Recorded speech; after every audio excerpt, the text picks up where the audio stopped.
Here, wanneer ek vanmôre uit u woord hoor, dan besef ek hoe waar elke woord is in die Bybel. Hoe hard en hoe duidelik hierdie woorde dikwels met ons praat, Here.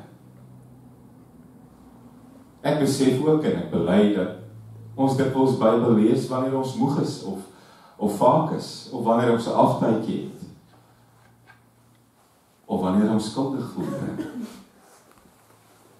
Partykeer lees 'n mens dan sonder om regtig te hoor wat u woord vir my sê. En partykeer lees ons, Here, en dan dink ons maar ons het hierdie gedeelte al voorheen gelees. Ek ken dit so goed. En dan vergeet ons om te luister. Al wat ek vandag steeds nodig het, Here, is u woord. Dit rig my lewe in. Dit gee vir my rustigheid. Dit bring vrede. Dit laat my besef dat u in beheer is. Dit laat my besef, Here, dat u wat gesorg het vir al hierdie mense waarvan ek lees, ook vandag vir my steeds sorg. Daarom wil ons nie vanmôre kom, Here, met 'n lysie voor u nie.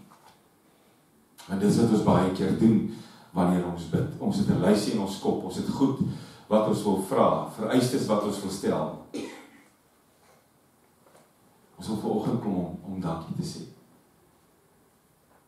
Dankie dat ons vanoggend hier kan wees.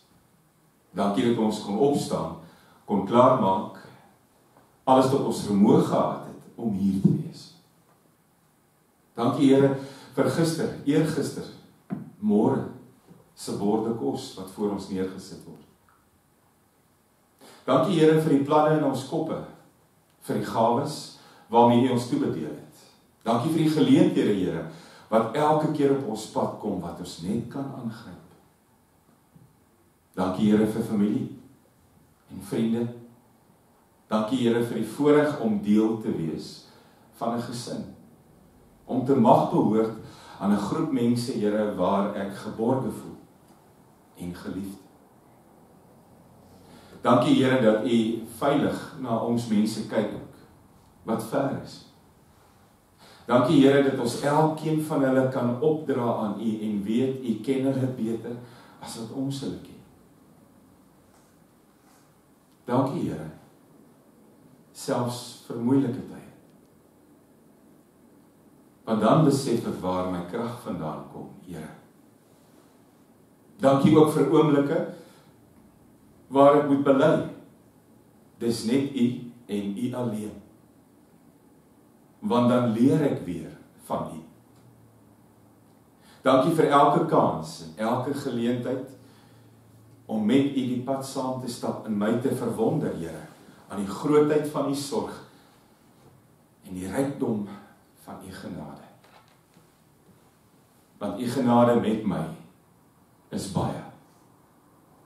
Vanmôre kom ek bely ek dit. Here, as daar kere is wat ek leef, asof u nie daar is nie. As daar kere is waar ek dinge doen, waar ek eintlik wil hê u moet u oë toedruk, help my, Here.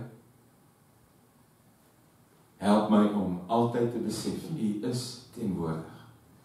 Altyd teenwoordig. U hoef nie 'n uitnodiging te kry nie, Here. U is altyd daar. Die voorreg van vanmôre weer eens, u grootheid te bely in my nietigheid. Die voorreg is myne. Dankie vir die geleentheid om hier by mekaar te wees.